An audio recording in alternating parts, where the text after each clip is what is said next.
Halo guys, kembali lagi bersama gue Nandi.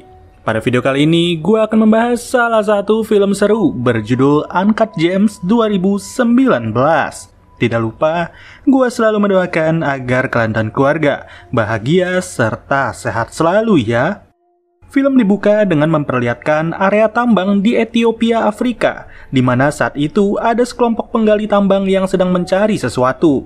Mereka pun terarah kepada tumpukan batu yang segera dipacul dengan penuh rasa yakin. Sampai pada akhirnya, dapatlah satu batu yang cantik dan film pun dimulai. Lalu kita pindah ke New York tahun 2012, di mana kita tertuju kepada seorang pria bernama Howard. Howard yang merupakan mantan pecandu alkohol dan sekarang ia membuka bisnis untuk menjual berlian. Saat tiba di tokonya yang bernama KMH, salah satu karyawan memberitahu ada yang ingin bertemu, di mana ternyata ada pria bernama Phil dan ia menagih hutang Howard kepada pria bernama Arno sebesar $100.000.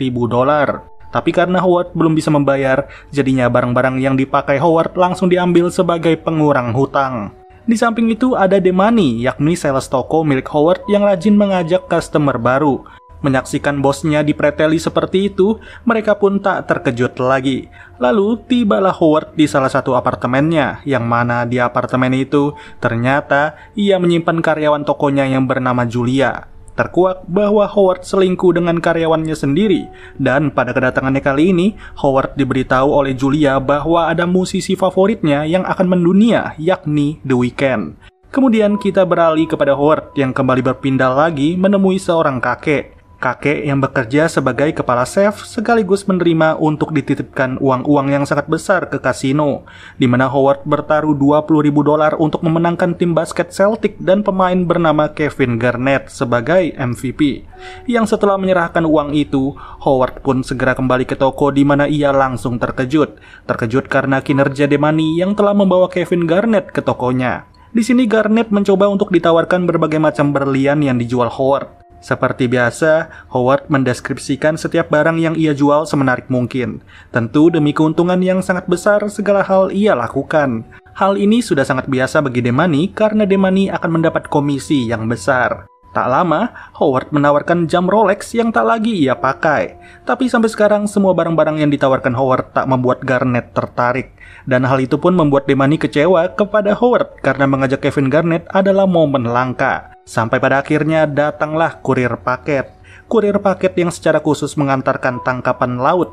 Para karyawan Howard mengira bahwa bosnya baru saja memesan ikan-ikan segar. Tapi faktanya Howard tidak memesan ikan. Itu semua tidaklah penting karena ada satu hal yang tersimpan di perut ikan, yakni sebuah batu asal Ethiopia yang sempat kita lihat di awal film. Dari adanya batu itu, Howard pun memperkirakan harganya akan tembus $1 juta. Maka dari itu, barangnya penuh sejarah dan tak ada di mana-mana ini langsung ia tawarkan kepada Garnett. Kebetulan sekali, memang inilah saat yang tepat untuk menjelaskan asal-usul dari Ethiopia. Dari potongan-potongan video yang sudah disiapkan Howard, Garnett langsung terdiam. Toko yang tadinya sangat berisik sekarang menjadi sangat hening. Garnett dibuat terpukau dengan kehadiran batu yang semakin lama dipandang, ia semakin masuk ke dalam pancarannya. Sebagai penjual, Howard merasa akan ada yang laku di sini. Garnett pun diizinkan untuk melihat ke dalam batu itu lebih dalam, yang ternyata ada sebuah koneksi yang ia rasakan. Saking terpukaunya, satu etalase pun langsung pecah karena tekanan tangan Garnett. Alhasil Garnett mengaku ia sangat membutuhkan batu itu, apalagi malam ini akan ada pertandingan. Namun, Howard mengaku ia tak akan menjualnya, di mana batu itu akan ia persiapkan untuk lelang dengan estimasi nilai di atas $1 juta. Melihat Howard yang bersikeras melelang, Garnett pun meminta untuk menyewanya 1 hari saja. Dari sini Howard tak bodoh, ia meminta Garnett untuk berfoto dulu dengan batu tersebut, yang setelahnya Howard meminta cincin kejuaraan NBA tahun 2008 milik Garnett sebagai jaminan, yang dengan santainya cincin itu langsung diserahkan kepada Howard. Kesepakatan pun langsung tercapai dan Howard langsung memiliki ide baru atas apa yang ia lihat barusan ini. Dengan adanya ikatan antara Garnett dengan batu yang ia pinjamkan, Howard sengaja datang ke tempat pegadaian yang berada tepat di sebelah tokonya. Ia langsung menggadai cincin kejuaraan itu yang sontak saja seorang penilai bernama Joe langsung terheran-heran bagaimana mungkin Howard bisa memiliki cincin itu. Namun, Howard yang pintar segera menunjukkan fotonya dengan Garnett. Dari situ kepercayaan berhasil didapat dan Howard akan diberi $20.000. Dengan angka segitu, Howard sudah merasa cukup karena cepat atau lambat cincin itu akan ia tebus lagi. Di samping itu, Howard nggak sadar ada mobil yang memantaunya sedari tadi. Mobil berisi rekannya Phil dan juga Phil sendiri. Kali ini, Howard masuk ke salah satu restoran. Sembari dipantau oleh Phil, Howard ternyata sengaja datang ke resto itu untuk bertemu si kepala chef. Kepala chef yang kembali dihampiri dikarenakan Howard ingin menambah taruhannya. Dengan total $40.000, Howard bisa memenangkan $600.000 jika semua yang ia pasang tembus total. Celtic yang diunggulkan serta Garnett sebagai MVP. Sebagai imbalan, ada Rolex juga bagi si kepala chef itu agar pesanan Howard segera di-forward. Singkat cerita, malamnya kegiatan Howard hanyalah memantau TV, melihat langsung apa yang dilakukan Garnett di sepanjang pertandingan. Dan jelas isi rumah dipenuhi suara bising dari Howard. Garnett benar-benar bermain luar biasa di malam itu yang tak lama istrinya Howard bernama Dina meminta Howard menemani anak mereka yang paling kecil untuk tidur. Sembari menemani, Howard pun tetap sibuk menonton NBA dari HP-nya. Ia tak bisa lepas dari tontonan itu karena sekarang Boston sudah unggul. Alhasil setelah 30 menit di kamar, Howard keluar lagi, yang padahal anaknya tak bisa tidur sama sekali. Namun Howard nggak peduli, ia justru pindah ke kamar anaknya yang kedua di mana di kamar itu suara bising benar-benar terdengar. Menonton NBA dengan suara sangat keras dan Howard pun seru-seruan bareng sembari menonton. Yang pada akhirnya Celtic berhasil menang dan Howard bisa merasakan $600.000 akan datang kepadanya. Dengan kebahagiaan ini, Howard justru merayakannya dengan datang ke apartemen. Ia hanya ingin bertemu Julia yang telah menunggunya. Esok pagi, Howard ditagih hutang $50.000 yang sampai sekarang tak ia bayar. Sebagai ganti, Howard memberikan jam Rolex-nya yang ia bilang dibeli seharga $80.000. Dari situ pria kembar segera pergi di mana Demani yang baru datang membantu juga untuk mengusir. Di sini, Howard bertanya kepada Demani di mana batu miliknya. Tapi Demani sendiri tak bisa menghubungi Garnett yang pada akhirnya mereka datang ke Philadelphia. Datang ke tempat latihan Garnett demi meminta batu itu kembali. Namun bukannya ditemani, Demani justru meninggalkan Howard begitu saja. Tak tahu apa yang dipikirkan Demani, tapi sejak hari itu Howard harus pulang seorang diri naik taksi. Hasil setiap menit Howard memaki-maki Demani melalui pesan chat. Padahal di posisi ini Howard sedang berada di salah satu teater untuk menonton pertunjukan dari anaknya yang paling besar. Tapi bagi Howard, penampilan anak tak lebih penting daripada keberadaan batunya. Apa boleh buat, Dina yang melihat Howard hanya sibuk dengan HP cuma bisa pasrah. Tak lama Howard menyadari juga adanya keberadaan Phil. Phil bersama algojo lain yang telah memantau dan bahkan ikut duduk di kursi bagian belakang. Howard yang merasa hal ini udah kelewat batas pun sangat-sangat merasa tidak tenang. Mereka tak bisa menagih hutang di hadapan orang banyak dan keluarganya yang gak tahu apa-apa. Jadinya Howard langsung memikirkan satu cara. Cara paling ampuh seperti para penghutang kebanyakan adalah kabur. Kabur dan pergi seperti artis yang harus dicari setiap saat. Howard melakukan hal serupa yang bedanya penagih hutang di Amerika tidak memberi ampun. Kemanapun Howard mencoba berlari, tak akan ada ketenangan yang ia dapat. Ketika di luar gedung, Arno bersama para algojo lain langsung mengejar dengan mobil. Jelas tak ada celah bagi Howard. Ia pun sudah terjepit oleh situasi yang pada akhirnya Arno menyayangkan tingkah laku Howard yang berhutang untuk memasang taruhan. $100.000 tak dibayarkan sama sekali dan Howard selalu beralasan. Bahkan Arno mengatakan juga bahwa ia sangat tahu Howard baru saja memenangkan $600.000. Tapi $600.000 itu tak akan datang karena tanpa sepengetahuan Howard, taruhan itu telah dicabut oleh Arno. Yang ujungnya $40.000 langsung diambil oleh Arno, sedangkan hutang Howard sekarang tersisa $60.000. Di dalam mobil, pakaian Howard segera dilucuti satu persatu di mana setelah itu ia dimasukkan ke dalam bagasi dari mobilnya sendiri. Tanpa adanya perlawanan, Howard langsung dikurung tanpa bisa berbuat apa-apa. Sudah tak jadi menang taruhan, sekarang dibiarkan tanpa baju dan terkunci. Hasilnya, Howard segera menelpon Dina yang masih berada di dalam. Beruntung Dina masih peduli kepada Howard walau ternyata ia sudah tahu bahwa Howard selingkuh dengan karyawan sendiri. Howard yang tak lagi cinta kepada istrinya dan sekarang ia harus ditemukan dalam keadaan tanpa baju di mana Dina tak ingin tahu apa yang terjadi. Seperti menjalankan tanpa perasaan, mereka berdua sudah sepakat akan bercerai setelah masa Paskah. Tapi untuk sekarang, Howard dan Dina harus berpura-pura saling sayang demi ketiga anak mereka yang tak tahu apa-apa akan perselingkuhan Howard. Di mana saat itu, Howard hanya bisa meyakinkan jikalau ia adalah ayah yang baik. Tugasnya hanyalah mencari nafkah serta membesarkan ketiga anaknya. Tapi tetap saja, Howard tak memiliki ikatan batin sama sekali. Malam yang sama, ia langsung pergi ke satu bar. Tujuannya adalah mencari Demani serta meminta kejelasan terkait keberadaan batunya. Tapi Demani tak mau memperdulikan sama sekali. Ia hanya sibuk menonton The Weeknd yang saat itu sedang manggung sebagai tamu. Tapi Howard tak peduli dengan The Weeknd, menonton tak akan membuatnya kaya. Saat esok pagi, seperti biasa Howard langsung bergegas ke tokonya. Tapi bedanya di pagi ini ia terkejut karena ternyata Demani telah membawa Garnet. Garnet yang tiba-tiba datang serta mengatakan ia membutuhkan cincinnya serta akan mengembalikan batu yang ia pinjam. Howard yang mendengar hal itu cuma bisa berkata bahwa ia lupa membawa cincinnya. Cincin tersebut ia akui tertinggal di rumahnya yang berada di kota lain. Alhasil, Garnet pun menjadi pusing karena pertandingan akan dimulai 4 jam lagi. Namun Demani tahu betul alasan asli dari tak adanya cincin itu. Ia tak heran lagi dengan Howard yang sampai pada akhirnya setelah Garnet pulang, Demani langsung memaki Howard.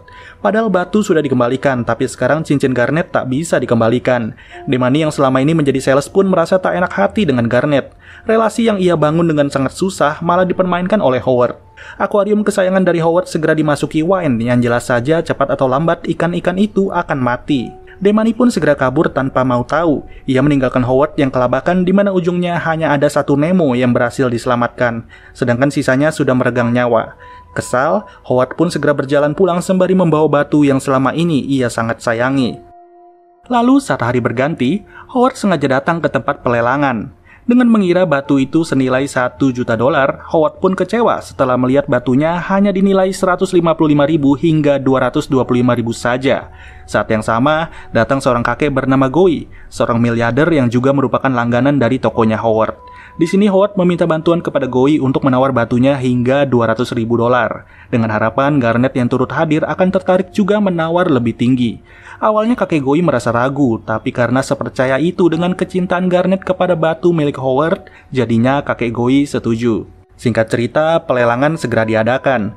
Howard datang menyaksikan langsung sembari menunggu tawaran kakek Goey. Bukan sembarang rencana, kinilah giliran batunya Howard untuk dilelang. Batu asal Afrika yang konon dinyatakan sebagai berlian langka. Kevin Garnett yang turut hadir sudah tak sabar untuk mendapatkan batu itu. Ia tahu permainannya meningkat betul setelah menyimpan batu yang memiliki koneksi dengan dirinya. Ketika sesi tawar-menawar mulai dibuka, Kevin pun sudah tak sabar untuk memulai penawarannya.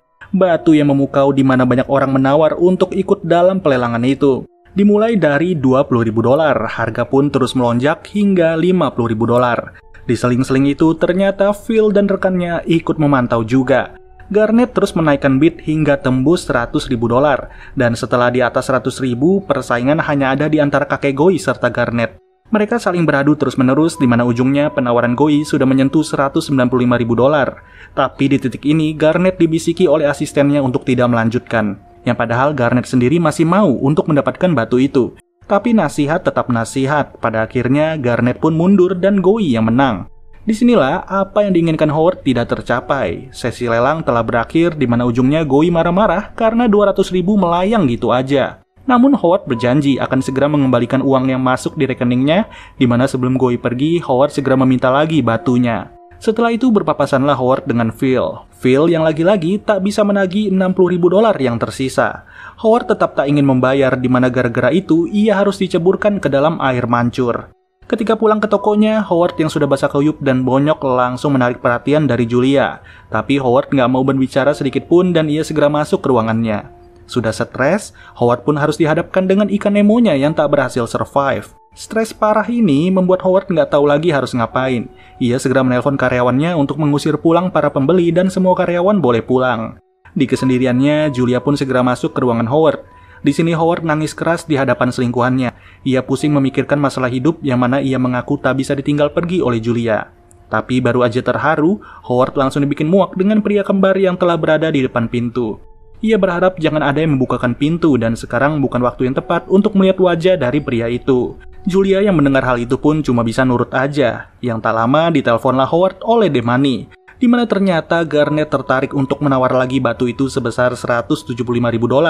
Mendengar hal itu, Howard sangat-sangat kaget. Kabar baik itu langsung merubah suasana hatinya, di mana sesegera mungkin Howard segera pergi ke pegadaian yang ada di sebelah tokonya. Bertemu lagi dengan Joe, kali ini Howard ingin menebus cincin kejuaraan NBA dengan cincin kesayangannya. Nilai cincinnya memang jauh lebih murah, tapi selisih uang akan ia bayarkan beberapa hari lagi. Saat keluar dari pegadaian, Garnett pun terlihat sudah datang. Howard tak sabar untuk melayani pebasket itu di mana cincin Celtic segera diberi. Dengan begitu, Garnett bisa lebih percaya.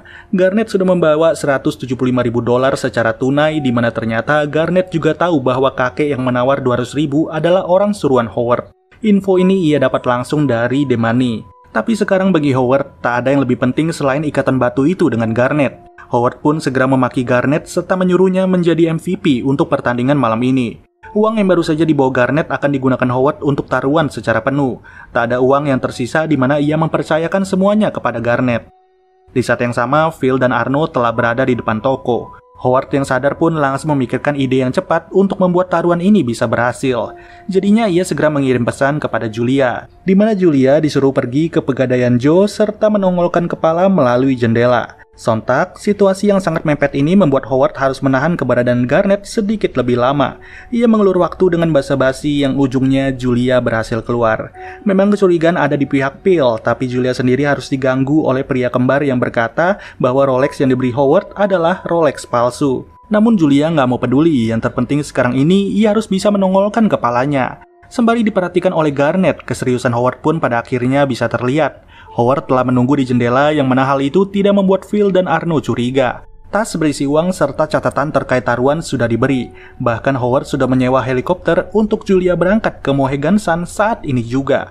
Taruhannya adalah memegang Celtic, Garnett MVP, dan Garnett memenangkan bola awal. Secepat mungkin Julia segera keluar dari pegadaian di mana ia bergegas seolah-olah ingin liburan. Di sisi lain, Phil akhirnya masuk ke ruangan Howard di saat Garnett telah pulang. Sembari didampingi Arno, Phil memaksa Howard untuk membayar $60.000. Tapi Howard tetap saja menolak, yang ujungnya ia diancam akan dilempar keluar jendela. Dan setelah ancaman itu, ujungnya Howard meyakinkan ia akan segera membayar $60.000 itu. Tapi untuk sekarang $60.000-nya sudah berada di tangan Julia yang sedang menuju ke Mohegan Sun. Luar biasanya, Arno dan kawan-kawan yang ingin pergi langsung dikunci oleh Howard. Mereka dibiarkan stuck di antara celah-celah pintu keluar dan pintu masuk ke toko. Howard pun terus meyakinkan bahwa taruhan ini akan membuatnya memenangkan $1.600.000.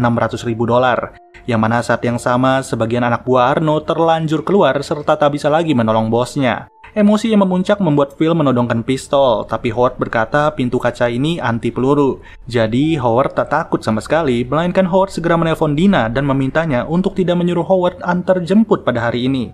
Pusing sekali untuk menagih hutang dari Howard. Tak ada yang bisa dilakukan selain protes serta teriak karena terjebak.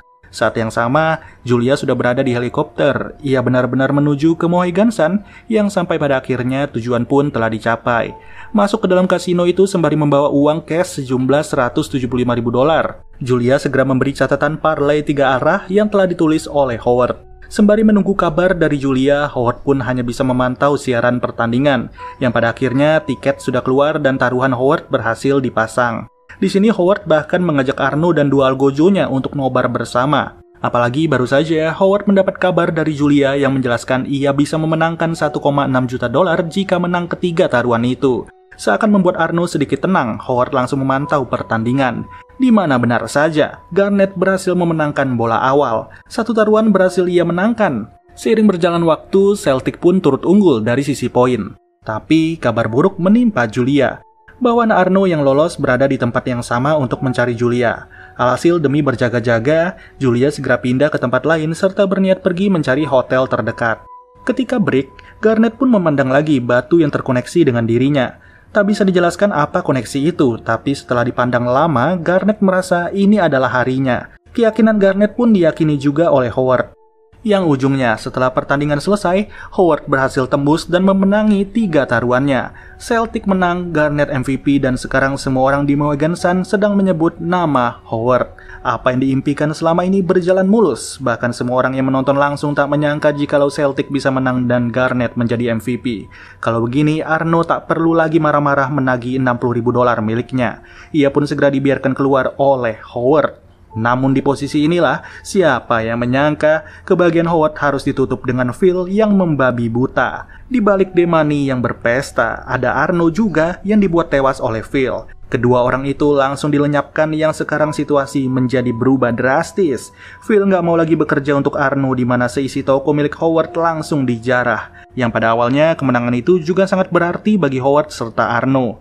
Namun sekarang, tak ada yang bisa dirayakan. Howard telah tewas dan orang yang dihutangi turut tewas. Menyisakan Julia saja yang akan segera pulang tanpa tahu apa yang terjadi dengan Howard. Tapi setidaknya, 1,6 juta dolar telah masuk ke rekening Howard dan akan bermanfaat bagi Dina serta ketiga anaknya.